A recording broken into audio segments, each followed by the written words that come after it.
Freaky Valentine walks into my office You can't for a stop change. the press. What can I say, Piper?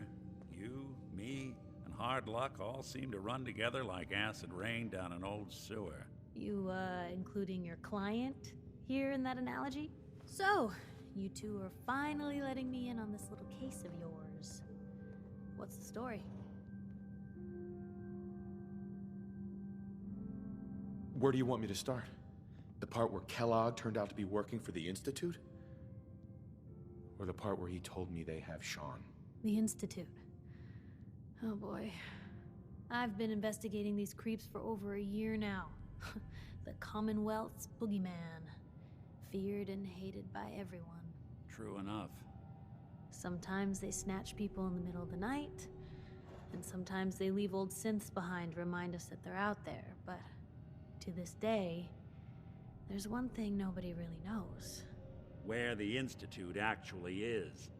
Or how to get in. Exactly.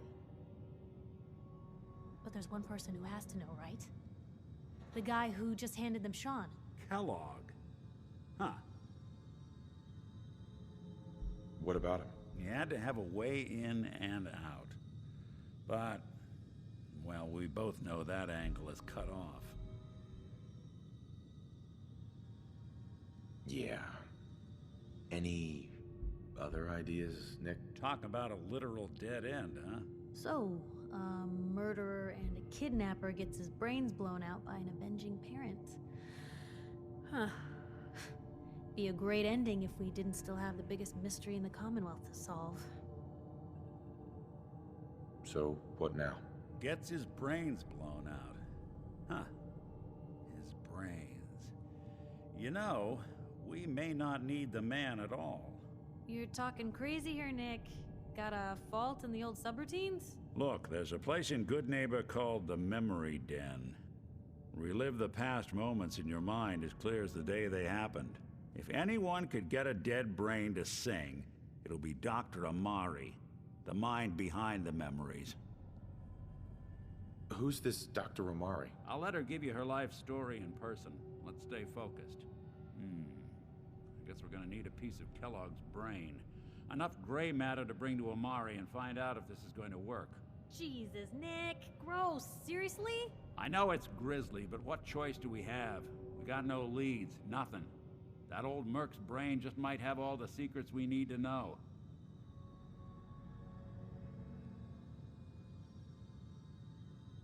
What exactly do we need, Nick? Kellogg's brain. It's a long shot, but Dr. Amari just might be able to get it jump-started. See what the old Merc knew. Actually, I think I already have something. Kellogg had this thing attached to his head. Cybernetics, huh? We may have just won the lottery. Whether we're riding this crazy brain train or not, we can't all go running across the Commonwealth, so who's coming with you? I have to go to the Memory Den either way, if I'm going to introduce you to Amari. But if you want to head there together, just say so.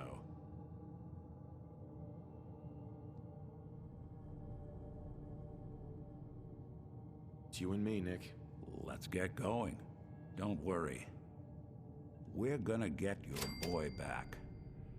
Just a few more steps. While you two are out, I'm gonna do some more research. I'll be here if you need me.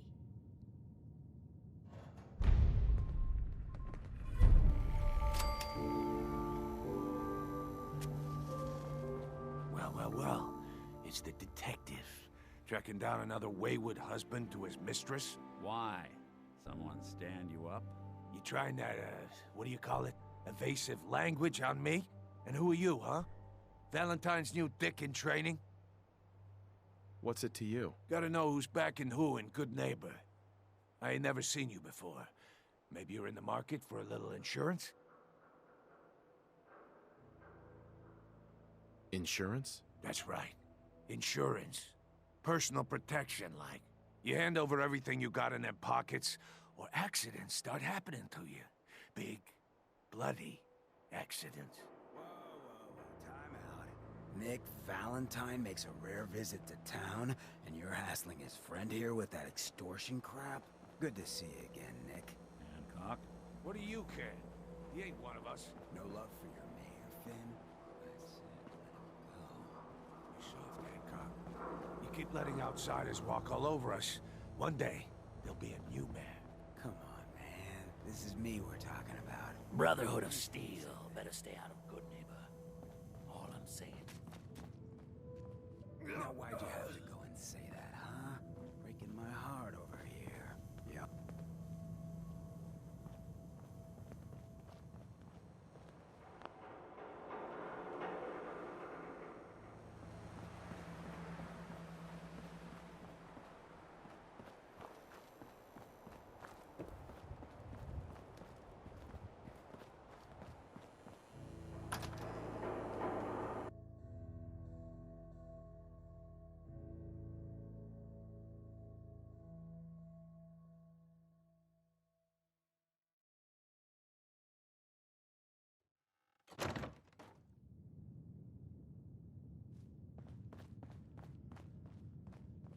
Well, well.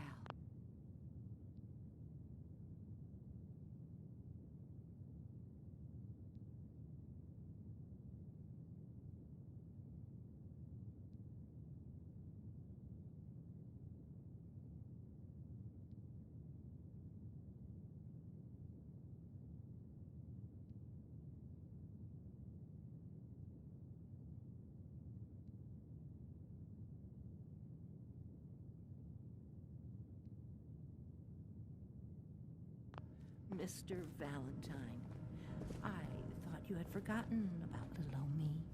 May have walked out of the den, Irma, but I'd never walk out on you. Amari's downstairs, you big flirt. Here for Amari? She's downstairs.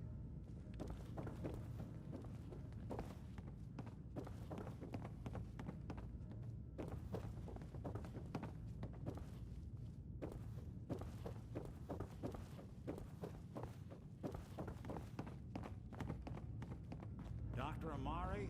Yes? I take it this isn't a social call. You're the one who can extract memories from a brain, right? Normally, we only allow our clients to experience their own memories. Now, what's this all about? We need a deep dig, Amari, but it's not gonna be easy. The perp, Kellogg, is already cold on the floor. Are you two mad? Putting aside the fact that you're asking me to defile a corpse, you do realize that the memory simulators require intact, living brains to function. Isn't there some way to make this work? This dead brain had inside knowledge of the Institute, Amari. The biggest scientific secret of the Commonwealth. You need this, and so do we. Fine. I'll take a look. But no guarantees. Do you have it with you?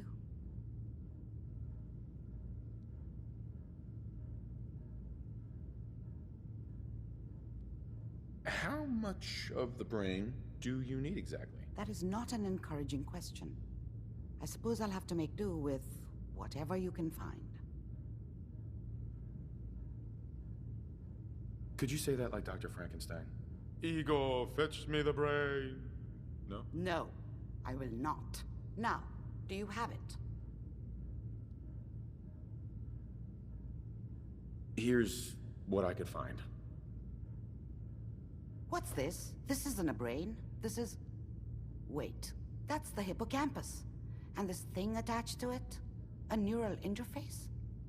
Those circuits look awfully familiar. I'm not surprised. From what I've seen, all Institute technology has a similar architecture. Nick's an older model synth. Is he compatible? That's exactly what I was thinking. If we are lucky, it should hook right in. But even if this works, Mr. Valentine would be taking on a tremendous amount of risk. We're talking about wiring something to his brain. Don't worry about me, Amari. Let's do it. You really think this'll work, Nick? No idea. But we got a missing kid on the line. That's worth the risk. Whenever you're ready, Mr. Valentine, just sit down. If I start cackling like an old grizzled mercenary, pull me out, okay? Let's see here. I need you to keep talking to me, Mr. Valentine. Any slight change in your cognitive functions could be dire. Are you feeling any different? There's a lot of flashes. Static. I can't make sense of any of it, Doc. That's what I was afraid of. The mnemonic impressions are encoded. It appears the Institute has one last failsafe. There's a lock on the memories in the implant. How do you lock memories? The implant is encoding all the mnemonic activity in the hippocampus. Think of it like computer encryption, and we don't have the password. Let's see. A single mind wouldn't be able to crack it. But what if we use two? We load both you and Mr. Valentine into the memory loungers. Run your cognitive functions in parallel. He'll act as a host, while your consciousness drives through whatever memories we can find. Any idea what I'm gonna see in there? I have no clue.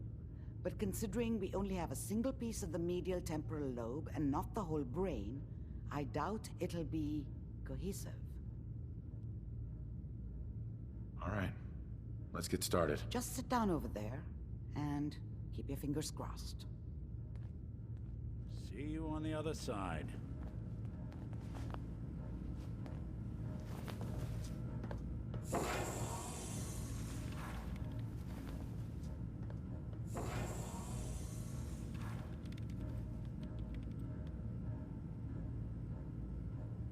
Initiating brainwave migration between the transplant and the host.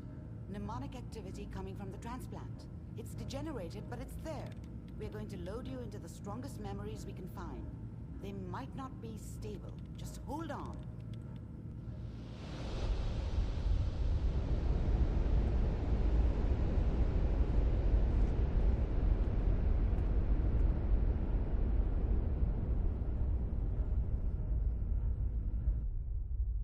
Can you hear me? Ah, good. The simulation appears to be working, although the memories are quite fragmentary. I'll try to step you through the intact memories and hope we find one that gives us some clue to the Institute's location.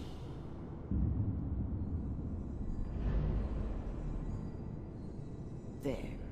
This is the earliest intact memory I can find.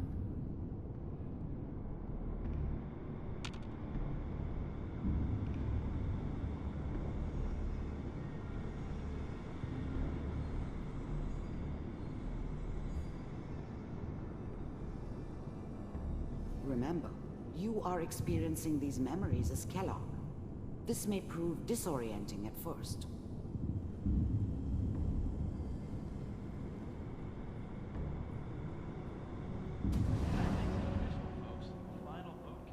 Turn down the goddamn radio! I'm trying to sleep! All 5 states have now signed on, which means that as of this moment, we are all... I was such a dummy back then. What did I know about how the world worked? I think now she wanted me to kill him. I should have. Instead, I ended up running away. I told myself I wanted to find somewhere out from under the thumb of the NCR and all their rules.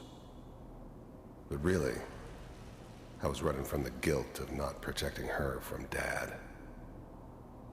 Yeah, it doesn't matter now, though.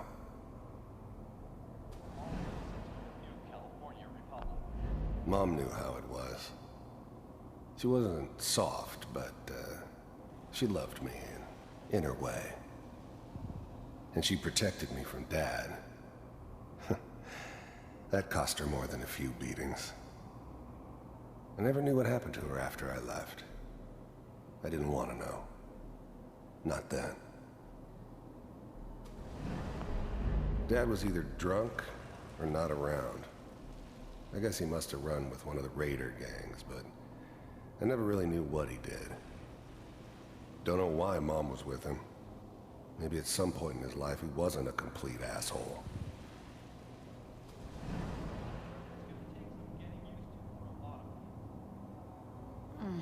What a joke. What's it mean, Mom?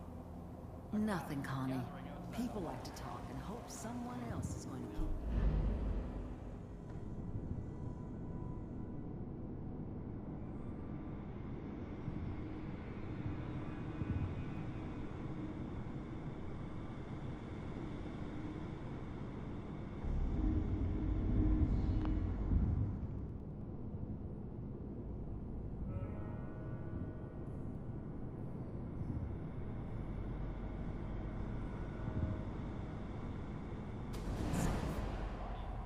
This doesn't seem to be what we're looking for.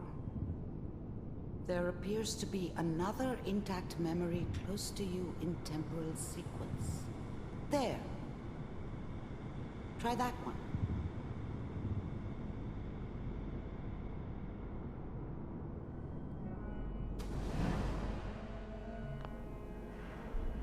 The thing about happiness is you only know you had it when it's gone.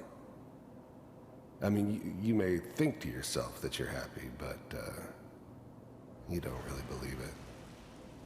Focus on the petty bullshit or next job or whatever. It's only looking back, by comparison with what comes after, that you really understand. That's what happiness felt like. It's gonna be fine. You'll see. But we don't know anybody here. And now, with the baby? I was the worst thing that ever happened to her. If she'd never met me, she'd have stayed in the hub, maybe hooked up with someone who didn't kill people for a living. Probably been happier than she was with me. Almost certainly lived longer. Come on, Sarah, you've got to give it a chance. I thought San Francisco was my chance to start fresh. I was the hot shit, the gunslinger from the hub, rolling into town with the world at my feet. Everybody knew I was the one who'd shot Valdez. I could write my own ticket to any outfit in town. It all worked out pretty damn well. For a while. Steady work with a good outfit. Nothing like that in the NCR these days. Whatever made me think that a guy like me should have a daughter? No, I never deserved her. Not for 1 second. No, I'm not saying this was a mistake. Let's keep looking. I'll connect you to the next intact memory.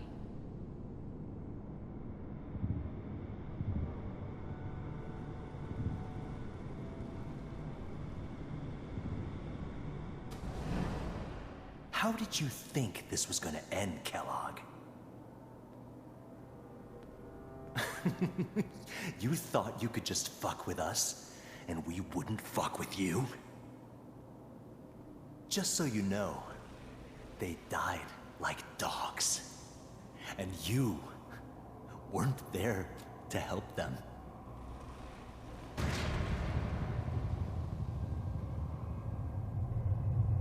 I found another memory to try. I'll connect you.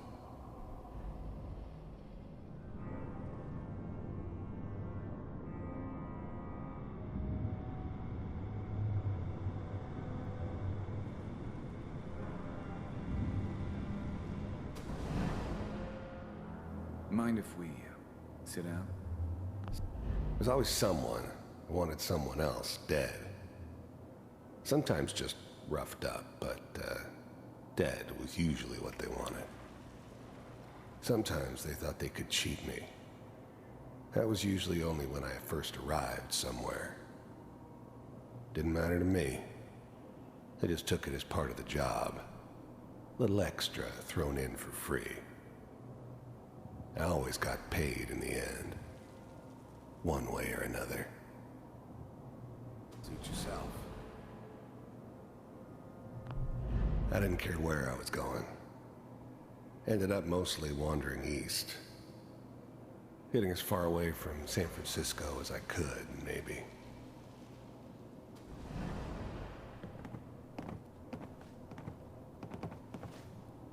So, I don't remember much from that time. It all kinda blends together. There was almost always a bar, though. That's universal. I hear you'll take care of people's... Well, we seem to be getting closer. Try this next one.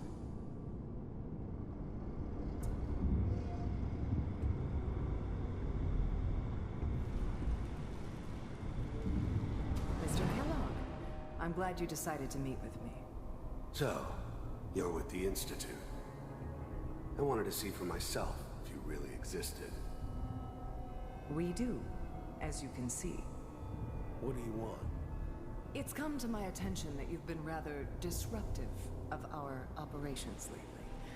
This must stop. I do what people pay me to do. If that's a problem for you, I could see only one way out. And what's that, Mr. Kellogg? If I'm working for you, there's no more problem. From what I hear, you can afford me. I don't think you fully understand the situation you're in. I think I do. Very well. B-748, initiate.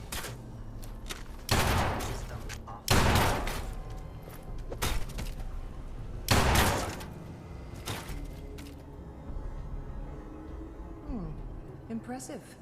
We may have something to talk about after all. Getting warmer. One of these has got to tell us something. We're running out of brain here. There's one that looks mostly intact. Connecting now.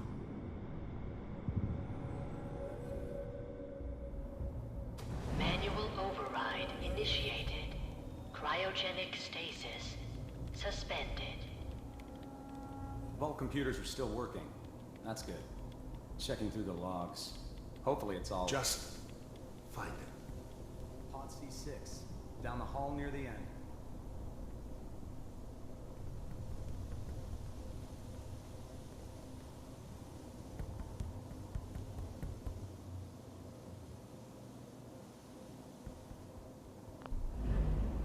I'm glad I didn't have to kill the kid. I'm not saying I haven't done it, but, I never liked to. And yeah, I guess it did remind me of, her. Yeah, I'm a cold-hearted bastard for sure, but, still human. Better this way, though. Better than taking her kid and leaving her alive.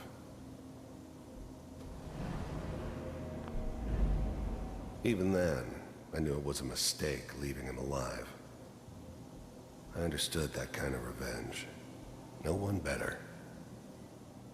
But I was cocky enough to assume I could handle some soft, pre-war vault dweller, even if he somehow got thawed out. At least I know those Institute bastards will soon get what's coming to them, too. If he could take me out, they won't be able to hide from him for long.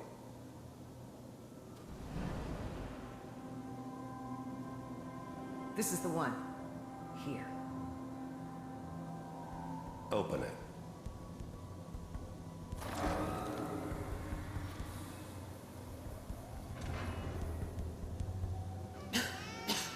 Is it over? Are we okay? Almost. Everything's going to be fine. Come here. Come here, baby. No, I've got him. Let the boy go. I'm only going to tell you once. I'm not giving you Sean! God damn it. Get the kid out of here and let's go. At least we still have the backup.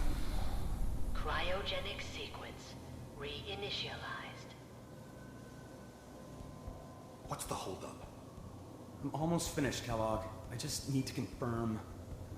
Come on. All right, we're good.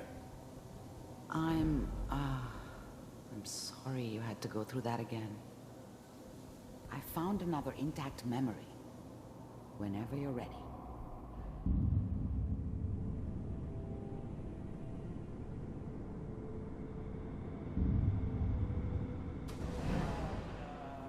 Is that your son? This appears to be a very recent memory. So, good news, I think.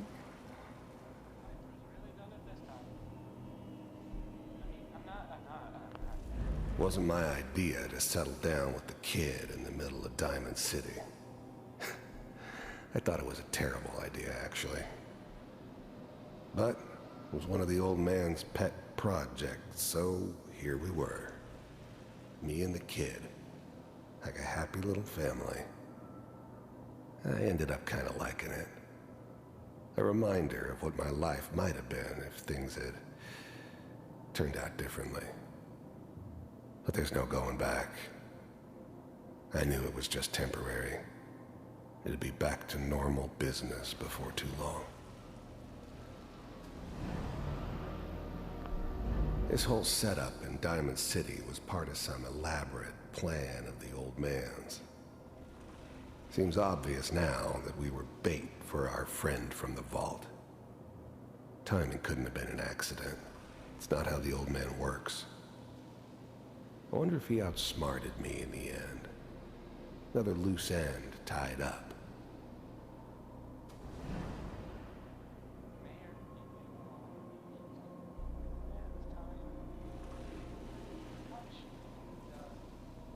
Kellogg. It's okay. One of these days, you're gonna get your head blown off just barging in here like that. Minimizing my exposure to civilians is a priority. Forget I said anything. So what's the big crisis this time? New orders for you. One of our scientists has left the Institute. Left? As in? He's gone rogue. Name's Dr. Brian Virgil. We know he's hiding somewhere in the glowing sea. Here's his file. Wow. Some heads are gonna roll for this. Capture and return, or just elimination? Elimination. He was working on a highly classified program. No kidding. One of the top bioscience boys? Damn. So, I guess you're taking the kid back with you. Affirmative. Your only mission is to locate and eliminate Virgil. You're taking me home to my father? Yes. Stand next to me and hold still. Okay.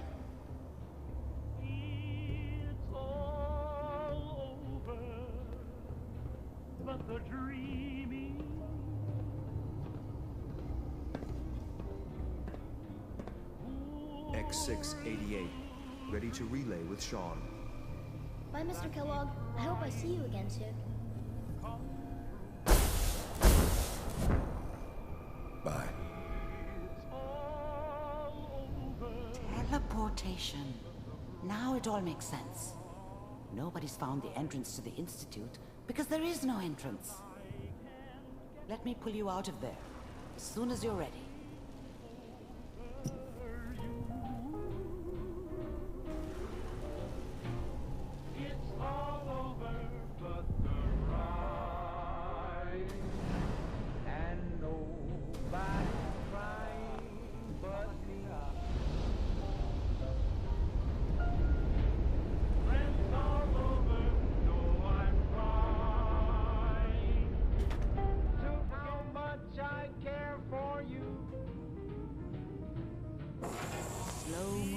Okay?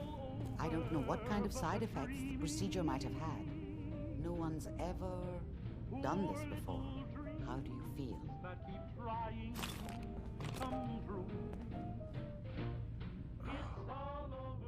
Am I okay? Are you seeing anything bad? Don't be alarmed, but I honestly don't know what to look for. As I said before, this is uncharted territory. But your neural and physiological readings have returned to normal. From a medical standpoint, you're fine. Are you ready to talk about what happened in there? We got what we needed. The Institute uses teleportation to get in and out. Yes, their greatest secret has finally been revealed. But that only leads to more questions. How does it work? Where do we go next? What do you think we should do? Let me think. What about that memory involving Virgil, the rogue Institute scientist? If he were alive, we have a common enemy. He might help us. There's gotta be another way. We delved into every memory we could find. This is the only thing I can think of that might get us more answers.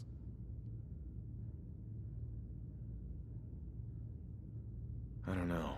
I'm not even sure we can track him down. The memory gave us a starting point, the glowing sea.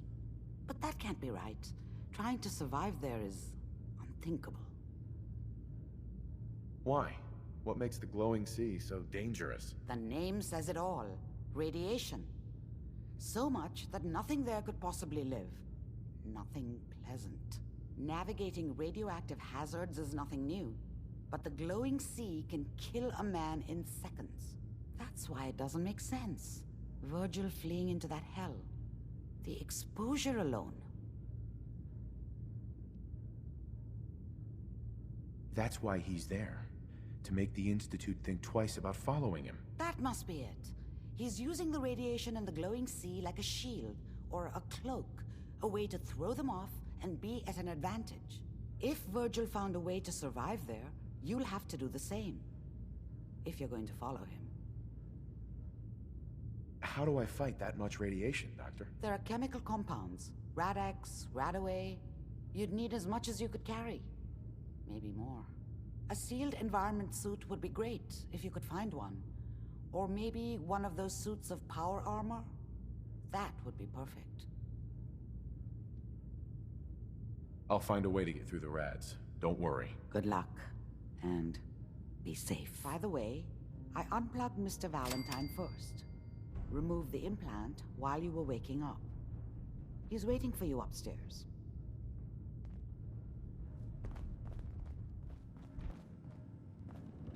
Hey, Valentine.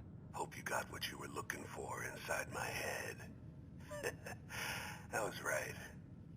I should have killed you when you were on ice. What did you say? What? What are you talking about?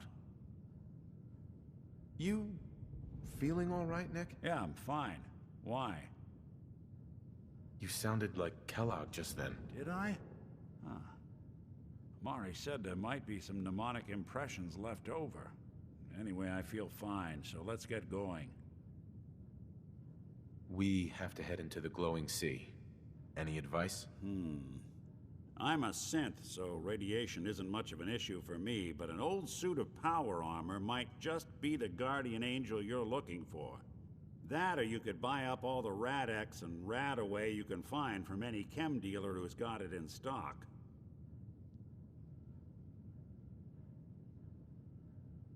Let's get going, Nick. Been one heck of a ride so far. Let's see where it takes us next.